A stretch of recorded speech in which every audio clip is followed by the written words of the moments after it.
Meaning of double-decker.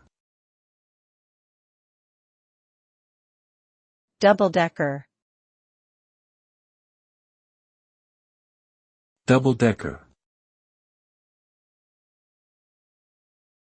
Double-decker.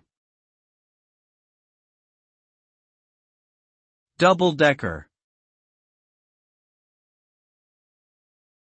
The term double-decker typically refers to a type of bus or train carriage that has two levels for passengers.